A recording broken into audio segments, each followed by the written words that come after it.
Hello children, this is Preeti Chauhan and today I will just summarize you chapter number 2, Principle of Management. This chapter we have already finished by the help of some videos and today I am just going to give you summary. Now chapter number 2, Principle of Management. The principle of management has been made by two important words, principles and management. In management, we have already learned that management is a process of getting things done effectively or efficiently. And principles are basically general guidelines to take any actions. So once we add principle and management together, it becomes principle of management. So principle of management क्या है? Principle of management are general guidelines for managerial decision making. It means principle of management are all those guidelines which help a manager to take a correct decision. Right? Now the next is the nature of principle of management. Now the nature of principle of management, the first nature principle of management contain is universal applicability.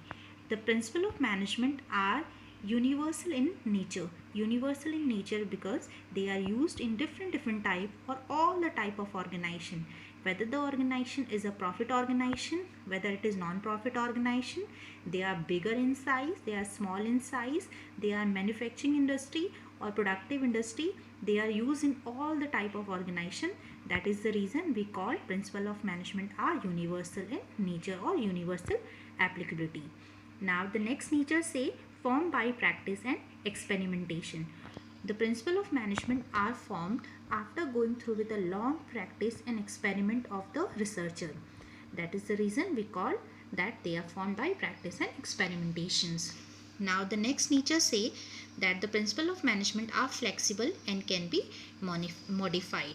Now everybody know that the business organization work into a changing environment. So according to the changing condition of environment and according to the situation of management or the business, you have to change your certain policy. And the principle of management, that is the reason they are flexible in nature, so that according to the modification done inside the organization, they can be changed by the manager. Now the next principle say influencing human behavior, which called it mainly behavior in nature. The principle of management are mainly behavior in nature because they are developed to influence the human behavior. The manager work is after giving a guidelines or general guidelines to the employee of the organization to influence the human behavior according to the demand of the organization. Now the next principle say contingency or dependency. The principle of management are known as contingent in nature or dependency in nature because they are dependent on the prevailing situation of a particular point of time. It means how we are going to use our principle of management today dependent on the situation which we are facing now. Now the next topic is the significance of management or the importance of management. Now the first significance of principle of management is useful insight into reality, because the principle of management are the general guidelines which help a manager to take a correct decision. So they basically provide a inside reality to the manager, that how they have to work inside the organization. Now the next importance of principle of management is optimum utilization of resources and effective administration. The principle of management help the employee or the manager to use properly the resources, whether it is a human resources or it is a machine or raw material resources effectively, so that the wastage can be reduced. The third principle of management importance is scientific decision. Whatever decision a manager take inside the organization after using the principle of management, these decisions are known as scientific decision, because these principles are made after making or after going through with a long research or experimentation. Now the fourth advantage is meeting changing environment requirement. The principle of management are dynamic in nature because according to the situation of a business environment or according to the requirement of the organization, they can be changed. Now the fifth advantage is it help in fulfilling social responsibility. Now because today world everybody is aware about that the business is going on in the society, we are using the society resources, so the people of the society are well aware about they write also. So the principle of management are made in such a way that the society responsibility can be fulfilled. Now the sixth advantage is they are used databases for management training, education and research, because the principle of management are made after going through with a long research and experimentation. So these data of principle of management can be used by organization for giving training, education and research work to their employee also. Now next, the principle of management. We have lots of theory for the principle of management given by different people, but today in our book we will be covering only two theory, that is given by H. Henry Fayol administrative theory and F.W. Taylor, that is Frederick Winslow Taylor, who has given scientific management theory. Now introduction of both these I have already given in the earlier video. So today we will just cover the theory which has been given or the principle which has been given by these people. So the Fayol, who has given principle of management, scientific principle of management, he has given the 14 principle here. The first principle is division of work. Fayol has given 14 principle A, and the first principle of Fayol said division of work. It basically means, according to Fayol, the work of any organization should be divided into small tasks and small job, and these small tasks should be performed from a specialist person who is already trained for that particular work. The division of work will reduce the load of every employee, and because the work is given to a specialist person, we will be able to get work done in a proper manner. The second principle of Fayol said authority and responsibility, where authority basically means giving right to give order, or we can say power also, and responsibility say obligation, or means assigning the job. According to Fayol, he said there should be a balance between providing authority and responsibility. If you are providing power to someone, you should provide work also, or if you are giving work to someone, you should give him certain power also. The third principle of Fayol was discipline. According to Fayol, if any organization who wants success inside the organization should make certain rules, and all the employee of the organization should also follow these organization rules and employment agreement. Now the fourth principle of Fayol was unity of command. According to Fayol, an employee should receive order or instruction from one or only one boss or superior. Fayol said that inside the organization there should be one person only who will be giving instruction to one employee. Now the fifth principle of Fayol said centralization and decentralization. According to centralization of Fayol principle, he said that decision making authority should be given to top management only, and where the decentralization principle said that the decision making authority should be delegated to all the level of organization. That is called decentralization.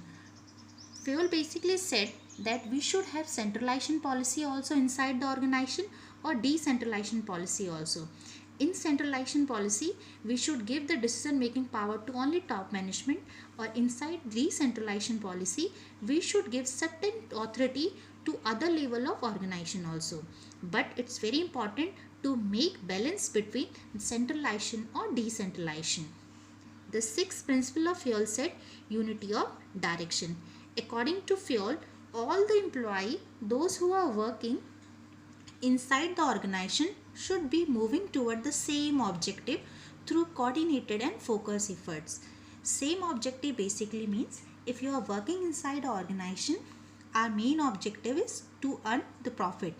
But inside our organization there are different departments. Like we have a purchase department, we have a selling department, we have a HRA department, we have a production department. Now if we talk about the individual goal of these departments, it's are different.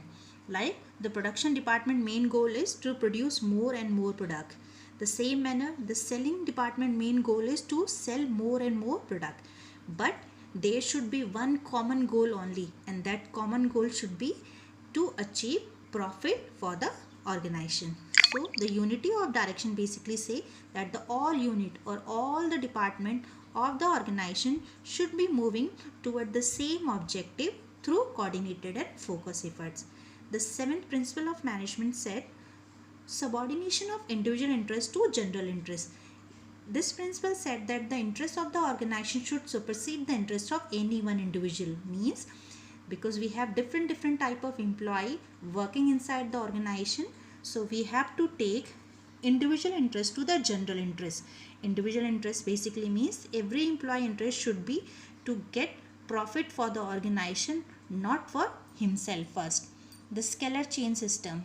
The scalar chain principle said that there should be a formal line of authority from highest to lowest rank. That is known as scalar chain. Basically, if there should be any communication, it should be done from top to middle and then middle to lower. But sometimes scalar chain principle also delayed the communication between top to lower. In that case, we can go through with the gangplank. Gangplank is a shorter route and has been provided so that the communication cannot be delayed. Remuneration of employee. Remuneration of employee principle of Fayol said that the remuneration of employee should be just and equitable to provide maximum satisfaction to the employee as well as to the employer also. It means the salary or remuneration should be given in such a way where the employee is also satisfied and the employer is also satisfied. Order. This principle of Fayol said it means there should be a fixed place for every person and everything in the organization. Each person and everything should be its definite places. Order's principle said that each and everything in the organization should be placed in a particular place and it should be present whenever they are required. Initiative. This principle said employees should be encouraged to make and execute plan within the prescribed limit of authority.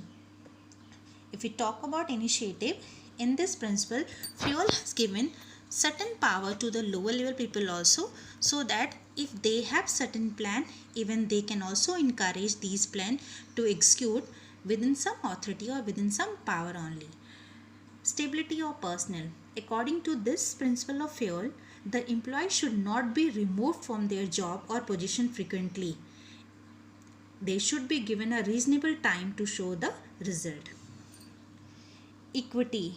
According to this principle of Fayol, the principle of equity emphasizes kindliness and justice in the behavior of manager toward worker and no discrimination on account of sex, caste, language. It means, according to equity principle of Fayol, the manager should behave equally to all the employee. He or she should not discriminate the employee on the basis of their account, on the basis of their sex, caste or language.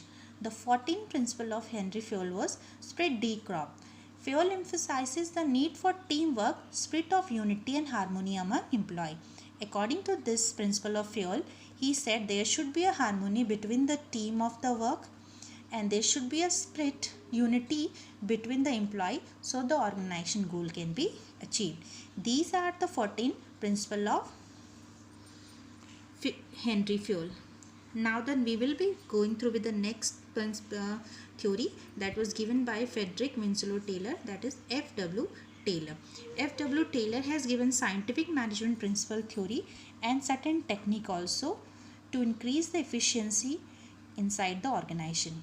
According to F.W. Taylor, he has given 4 principles and his first principle was science is not rule of thumb. Taylor, this principle said that he believed that there was only one best method to maximize efficiency which can be developed through scientific study. Science not rule of thumb mein Taylor has said that for doing all the work there might be lots of method for doing that work, but there is always one best method for doing that work.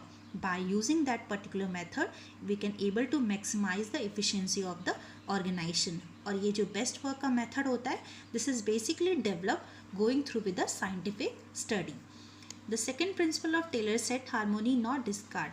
This should be complete harmony between the management and the worker, because in an organization if there will be no harmony between the management and the worker, then the people or the manager will be not able to do their work.